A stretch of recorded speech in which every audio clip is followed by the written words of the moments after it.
So today we've got to talk about Milaysia Fulwiley, and we got to talk about South Carolina. And I'm just putting it out there. There is the only chance of South Carolina beating UConn next year is injury or her. And I mean that. I genuinely do mean that. And whether it be from herself, I think she's staying. I think her mom was on Spaces yesterday and seems happy about the coaching, happy about everything in South Carolina. But Milaysia Fulwiley has regressed in the last year. We can be honest about that. I know South Carolina fans are crazy, but she's regressed in the last year. She was better last year than she was this year. And she's going to be playing behind Raven Johnson again. And I'm sorry. Defense does not win championships. No matter how many times people want to say that, defense does not win championships. Why did South Carolina win in 2023? Because they had 2024, because they had Camila Cardoso. They won facing off against an Iowa team whose center was 6'2", and their backup center in that game was 5'11". Camila Cardoso was huge. And not only that, they had Fulwiley. Ashlyn Watkins was there. Tessa Johnson was there. Raven Johnson's a really good defender. But the big problem with South Carolina is looking at Fulwiley, because I understand why Dawn Staley does what she's doing, because for Dawn Staley, the only thing that matters is on a game-by-game basis winning those individual games. Her job is to win national titles. Her job is not to develop players, especially guards like that. There has never been... South Carolina in 20 years have never had an all-star level guard come through. In 20 years.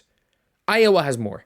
Notre Dame in just the 2019 graduating class had more all-star guards. And Marina Mabry, if she goes and makes an all-star team, they'll have more than treble the amount of all-stars. Or more than 3 more. But and that's the thing. And people are like, oh, what about Alicia Gray? They don't play the same position. And everyone's like, oh, they're both shooting guards. Yeah, if you have if your knowledge of basketball is reading a team sheet and seeing what position is written beside them, you can say Alicia Gray and Milaysia Fulwiley play the same position. You've got an off the ball player and an on the ball and a combo guard. You've got a combo guard in Fulwiley who, in fairness, has regressed. She has regressed. And why has she regressed? Because she's starting to play scared. She is starting to play not fully scared, but she is starting to make more mistakes. Because she's scared, almost scared of making mistakes, it seems at times. Because Milaysia Fulwiley is sometimes the best player in the country, other times she might lose you a game. And for that reason, obviously, look, Dawn Staley has to kind of try to control that. Because she's trying to win a national championship. But players like Fulwiley, and this is the case with every dynamic guard, almost every dynamic guard in the history of the sport. A dynamic guard has never developed being sat on the bench, and every single time they make a mistake, they're being subbed off. If Fulwiley turns the ball over once, she's subbed off. But if another player on their team bricks 5 shots in a row and they run in layups on the other end, it's fine. It's fine, but every single time Fulwiley turns the ball over, she's subbed off. And last night, Fulwiley was literally the only player on the team that could do anything. Yes, she turned the ball over twice when she got on. She was nervous. It was a national championship game. And I understand, obviously, oh yeah, she's nervous. You can't leave her in. You needed something. You needed a moment of magic. And the only player that's capable of doing that in the team is Fulwiley. Maybe to an extent, Joyce Edwards. But Fulwiley is the only player. Fulwiley played 3 minutes in the first half. She played 3 minutes in the first half. And we're looking at, if you look at the South Carolina team, the picture, what picture they use for the South Carolina team, to hype that team up, and it's Fulwiley's, because she's the player that people want to watch. Fulwiley carried them against Maryland. She carried them. She's the only reason they won. And she goes plays 5 minutes the next game? Because, it's just not her day. Because that's the problem with the situation. And I'm not trying to say Dawn Staley's a bad coach. I'm just saying the system Dawn Staley runs does not bode well for creating star guards. It doesn't. It simply put doesn't. Like, Fulwiley, in my opinion, is not that much worse than Hannah Hidalgo. As like a talent. Do you want to know what the difference is? Hannah Hidalgo has more freedom. And you might be saying, oh, but Fulwiley's played back-to-back national championship games. Who cares? And I mean that. I'm sorry. I mean that. Fulwiley might make 4 straight national championship games and sit her ass on the end of the bench because Dawn Staley does not trust her. And Dawn Staley will never trust a player like Milaysia Fulwiley. And that is a fact. The way Dawn Staley's system runs, the way Dawn Staley's team is, she's never going to trust that player. And I think Dawn Staley's an unbelievable coach. But anyone who knows ball knows, especially at the collegiate level, in systems that rely on discipline, you cannot have a player that needs freedom like Fulwiley. Fulwiley's a player that thrives playing free, thrives doing her own thing, and is going to make mistakes. But she's not going to play through her mistakes. So she's the same player, if not worse, than she was when she walked into college. She's not able to play through mistakes. And if you're not able to play through a mistake, all that it does is reinforce in your head, if I mess up, I'm not playing. And that's fine if you are a role player. And that's what Dawn Staley's produced so many of. These South Carolina players, they can all come in, play a role. They all know what they do. They all do something well. But the problem is that you've got a star who unfortunately can't be a star because when stars make mistakes. And I actually think that maybe for the sake of Fulwiley's development, if they want to win a championship next year, and not even for Fulwiley's development, if they want to win a championship next year, this team has to go. This team goes where Fulwiley goes. And she's staying. She's not transferring. And realistically, Dawn Staley is a good enough coach that if Dawn Staley is willing to just let her be her, it's the best place to be, staying in South Carolina. The problem is, like, they're heavily recruiting Latson. They're recruiting other players. They're going to get someone in the transfer portal. It's not like she came in as a freshman and Pow Pow it wasn't coming there. Or was Pow Pow there the year before? I actually just can't remember. But obviously she was at... Where was Pow Pow? Was she Oregon? I can't remember. She was a transfer in. But like, they're likely to transfer somebody in.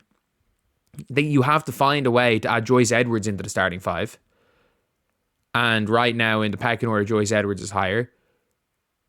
Like, Raven Johnson is staying, and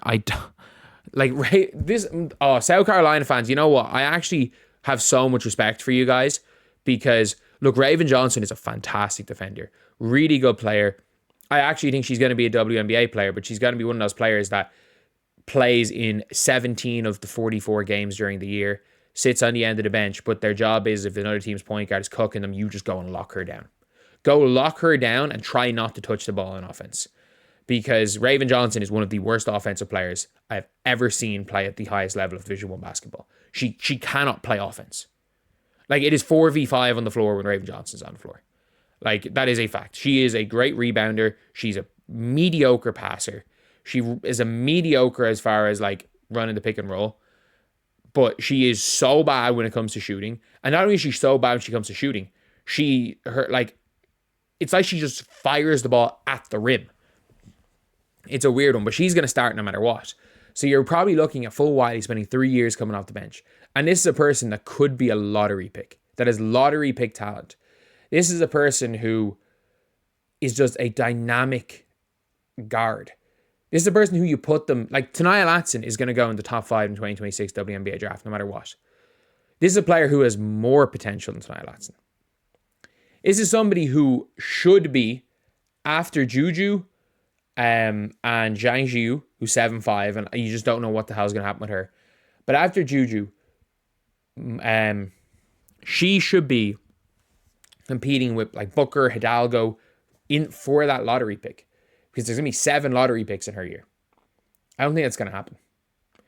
I do not see her being... I could see her likely being a 4-year bench player and dropping to the second round. Just because of the system that Staley runs. And it's so frustrating because to watch as a fan And obviously, look, she's happy, so that's all that really matters. And I really do hope, like, she stays in South Carolina. I really do hope Staley does the smart thing, because there is proof of concept. Like, when you won your national championships, you had Aaliyah Boston. Aaliyah Boston, superb player on both ends of the floor. In 2022, you had Aaliyah Boston. And in 2024, you had Camila Cardoso. And in both of those final games, you had, I was about to say Aaliyah Boston had a big mismatch, but like, UConn had Dorka and Aaliyah Edwards, so like, they were pretty good too. But you just had a huge mismatch over Iowa.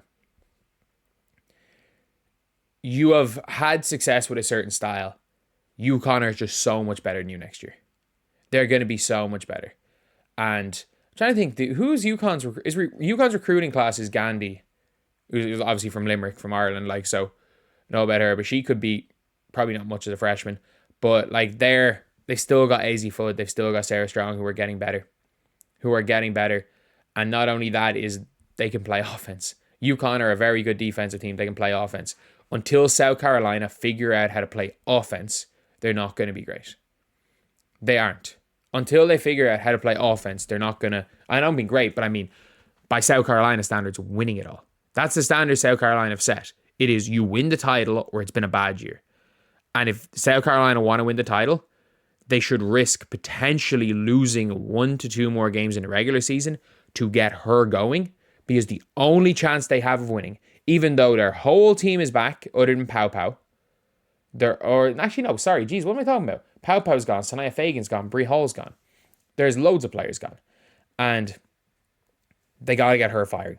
And they cannot have Milaysia Fulwiley, their most talented player, be a 3-year bench player. But I'm just scared it's going to happen. And we cannot watch another year of her make one mistake, go to the bench. Because the fact that it hasn't completely turned her into a shadow of her former self is is a surprise. The fact she's still kind of the same player, if not a slight regression, because she is just a little bit of a confidence, a little bit of a decision making jump away from being the best, maybe not the best, one of the best players in college ball. And the only way you're ever going to really learn is by playing through your mistakes. And if you associate, I'm getting subbed off with every single mistake you're going to make, as soon as you make one mistake, you're liable to make another mistake, a second, third mistake, a fourth mistake, while you're waiting for your coach to sub you off because you made that first mistake. So yeah, anyway, I'll see you guys.